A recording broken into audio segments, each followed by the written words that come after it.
Channel এ নিউজে সবাইকে স্বাগতম। নাটোরে বাংলাদেশ শ্রমিক কল্যাণ ফেডারেশনের দ্বিবার্ষিক সম্মেলনে মোস্তাফিজুর রহমান সভাপতি, সম্পাদক আফতাব উদ্দিন। নাটোরের বিশেষ প্রতিনিধির পাঠানো তথ্য ও ছবিতে বিস্তারিত।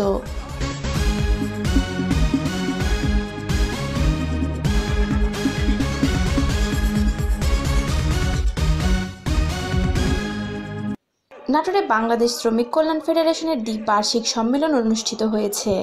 শনিবার 1 ফেব্রুয়ারি সকালে শহরের অনিমা চৌধুরী অডিটোরিয়ামে এই সম্মেলন অনুষ্ঠিত হয়।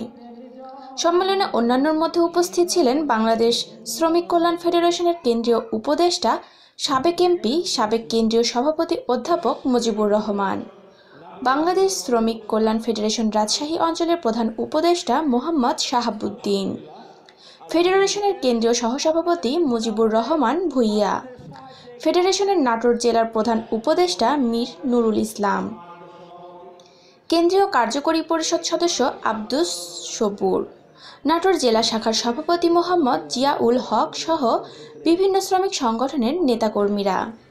সম্মেলনে আগের কমিটি বিলুপ্ত ঘোষণা করে মোস্তাফিজুর রহমানকে সভাপতি ও আফতাব উদ্দিনকে সাধারণ সম্পাদক নির্বাচিত করে আগামী 2 বছরের জন্য 35 সদস্য বিশিষ্ট কমিটি ঘোষণা করা হয়। রূপাইয়া চাহান, ডেস্ক রিপোর্ট, চ্যানেল এ নিউজ।